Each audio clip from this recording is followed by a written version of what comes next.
Good morning sir. Good morning. உங்க பேர்? பாஸ்கர். உங்க ஏஜ்? 25 சார். உங்க குவாலிஃபிகேஷன்? பொய், திருட்டு, நம்பிக்கை துரோகம். மிஸ்டர் சர்மா, நம்ம கம்பெனியில இருக்கிறதெல்லாம் சாதாரண வேலை. இவ்வளவு பெரிய திறமசாலிக்கு இங்க வேலை கிடையாது. அப்பா, அவர் யாரையோ கூப்பிடுறாரு, அவர்கிட்ட கூட்டிட்டு போங்க.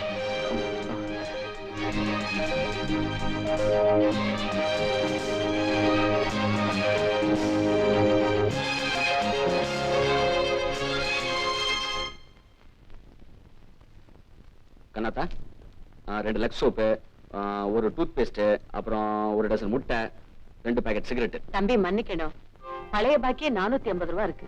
இருக்கட்டுமே, இத்தனை நாள் எவ்வளவு பணம் கொடுத்துருக்கேன், கொஞ்சம் கூட நன்றி இல்லாம பேசுறியா? கொடு, பணம் வந்தது கொடுத்துறேன். எங்க இருந்து கொடுப்ப? இருந்த வேலையும் தொலைச்சிட்ட. உனக்கு எப்ப வேலை கிடைக்கிறது, எப்ப என் கடனை தீர்க்கிறது? இப்பதான் உன் குணம் புரியுது. இவ்வளவு மட்டரகமா நீ பேசுவேன்னு நான் நினைக்கவே இல்லை. தம்பி, கொஞ்சம் நிதானமா பேசுங்க. பெத்த அப்ப கையு போய் சம்பாதிக்க முடியாத நிலைமையில இருந்தப்போ அவருக்கு சிகரெட் கொடுக்காதேன்னு சொன்னீங்களே, அதை விட மட்டரகம் இல்லைனா.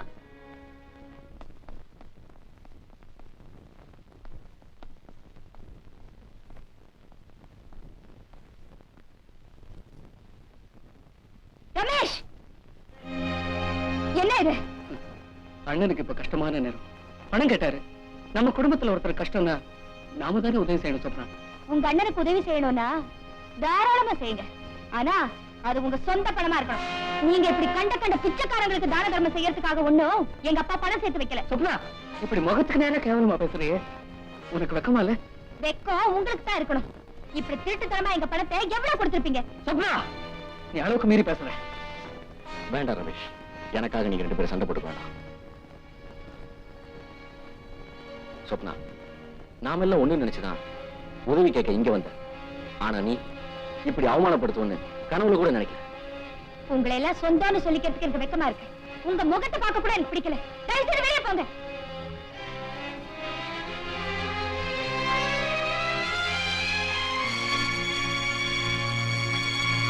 சொப்னா, உன் திமிருக்கு எல்லையா இல்லையா? இப்படியா நடந்துக்கிறது? நான் செஞ்சதா சரி. இல்லன்னா உங்க சொந்தக்காரங்க எல்லாம் இங்க வந்து உதவி உதவின்னு உயிர் எடுக்க ஆரம்பிச்சிருவாங்க. ச்சே, சுத்த பிச்சைக்கார கும்பல். இனிமே ஒரு வார்த்தை என் குடும்பத்தை பத்தி தப்பா பேசினா பல்ல உடைச்சிட வேண்டிய நாயே. ராஸ்கல், எவ்வளவு கொழுப்பு இருந்தா என் மக மேல நீ கைய வைப்ப? மாமா, சொப்னா ரொம்ப கேவலமா பேச ஆரம்பிச்சிட்டா. என்ன இருந்தாலும் நான் அவ புருஷன் இல்லையா? அதுதான் நான் வாழ்க்கையில செஞ்ச பெரிய தவறு. பணம் உடைய மாத்தலாம், ஆனா அது மனச மாத்த முடியாதுங்கிறத நீ வாழ்க்கையில நிரூபிச்சிட்ட. நல்லா உரைக்கிற மாதிரி சொல்லுங்கப்பா. உங்க அப்பா கூட இல்ல, 4 காசு சேர்ந்த உடனே தலைகால் தெரியாம ஆடுறாரு. இப்ப எனக்கு ஏற்பட்டிருக்க நெருக்கடிக்கெல்லாம் நீதான் காரணம். இதுல என் தப்பு என்ன மாமா? தவறு உன் ரத்தத்திலேயே இருக்கு. உங்க அப்பா என்கிட்ட நடந்துகிட்ட முறைக்கு அன்னைக்கே உன் கழுத்தை பிடிச்சு வெளியே தள்ளியிருப்பேன். ஆனா நான் ஏன் அப்படி பண்ணல?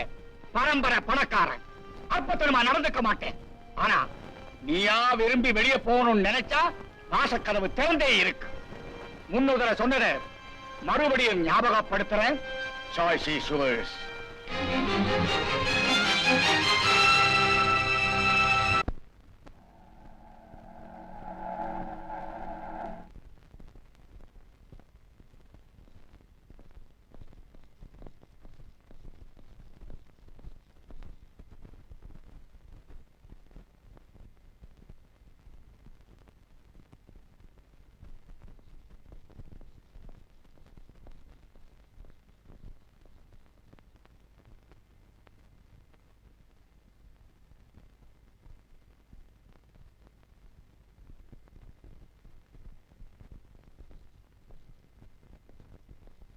எல்லாரும் செஞ்ச தப்ப வருந்தி உங்க அருமை தெரிஞ்சு வந்திருக்காங்க.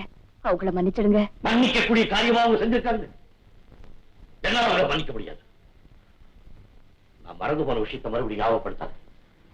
என்னால அவங்கள மறக்க முடியாது. உங்களுக்கு பிடிக்கலன்னா நீங்க அவங்களோட பேச வேண்டாம். அவங்க ஏன் கூட இருக்கட்டும். நான் அனுமதிக்க மாட்டேன். என்னங்க, நானும் மனுஷிதான். என்னால இதயத்தை கல்லாக்கிட்டு இருக்க முடியாது. ஏங்க, எனக்குன்னு உணர்ச்சிகள் இருக்காதா? அந்த உணர்ச்சிகளுக்கு நீங்க மதிப்பு தரக்கூடாதா? இதுவரை உங்ககிட்ட நான் எதுக்காவது வாதாடி இருக்கேனா? உங்க நிழலை விட்டு ஒரு நிமிஷம் நான் விலகி இருக்கேனா? இல்ல உங்க சொல்ல ஒரு தடவையாவது நான் மீறி இருக்கேனா? போக ஒரு வழியும் இல்லைன்னு அனாதைகளா ஆதரவு தேடி வந்திருக்கிற பிள்ளைகளை எப்படிங்க என்னால வெளியில போது சொல்ல முடியும்? ராதா, மறந்துட்டியா? ஒரு நாள் நமக்கு இதே நிலைமை ஏற்படுத்துறது இந்த பிள்ளைகள் தான். மறந்தா நம்மளை கழுத்து முடிச்சு வெளியே தள்ளாம நடுரோட்டுக்கு நடத்துறது இந்த பிள்ளைகள் தான். மறந்தா நம்ம 2 பேரும் உயிரோடு இருக்கும் போதே அப்பா அம்மா செத்து போயிட்டாங்கன்னு சொன்னது இந்த பிள்ளைகள் தான். மறந்துடாது.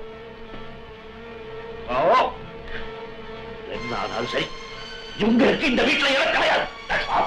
அறியாத வயசுல புரியாம செய்த தப்ப மன்னிக்க கூடாதான்னு தான் நான் கேக்குறேன். இந்த வீட்டுல எனக்கு எந்த உரிமையும் கிடையாதா? உரிமையா? உனக்கா? ராதா, ராதா, இந்த வீட்டுல மட்டும் இல்லை, என் இதயத்தில், என் ஆத்மாவில, என் கௌரவத்துல ஒவ்வொரு அணுமுறையும் நிறைஞ்சிருக்க நீ. ஆனா இந்த ஒரு விஷயத்துல மட்டும் என்னை விட்டு ரொம்ப தூரத்துல போய்கிட்டு இருக்கு. நானும் மனுஷன்தான், எனக்கும் பாசம் இருந்தது, பக்கம் இருந்தது.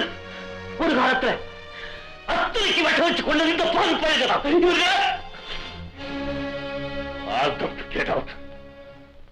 என்னங்க இது? தவறு செய்தவங்க அவங்க தவற உணர்ந்து கண்ணீர் விடும்போது கடவுள் கூட உங்களை மன்னிச்சிடுறாரு. நீங்க? நான் கடவுள் இல்லை. ராதா, இத்தனை வருஷமா நீயும் உனக்கு நீ எதையுமே என்கிட்ட ஆசைப்பட்டு கேட்டதில்ல. நீ எதை கேட்டாலும் கொடுக்கறதுக்கு நான் தயாரா இருக்கேன்னு ஒரு நாள் நீங்க சொன்னீங்க. அப்படி ஒரு நேரம் வரும்போது கேட்கிறேன்னு நானும் சொன்னேன். இப்போ அந்த நேரம் வந்துருச்சு. நான் மடியேந்து பிச்சை கேட்கிறேன். தயவு செய்து எனக்கு பிச்சை போடுங்க ராஜா, ப்ளீஸ் பிச்சை போடுங்க.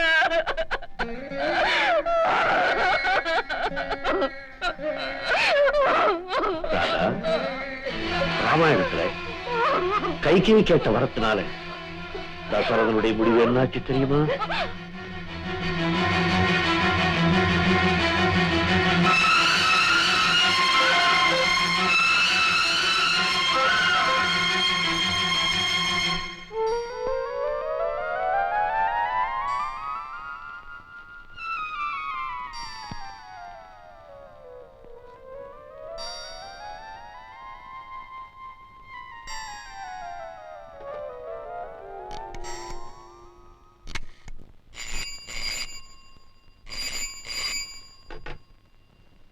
ஹலோ, நான் ராதா பேசுறேன்.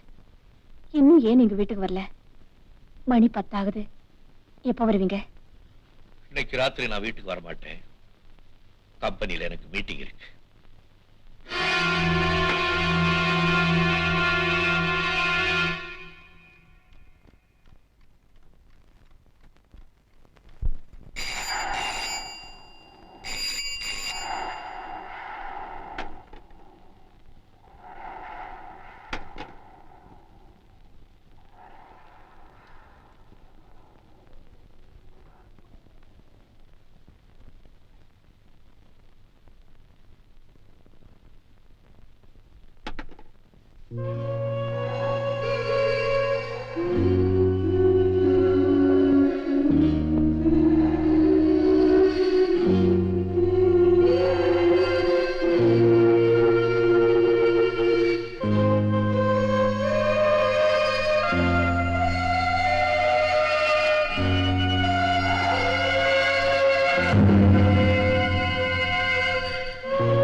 ஒரே இடி மின்னலுமா இருக்கு.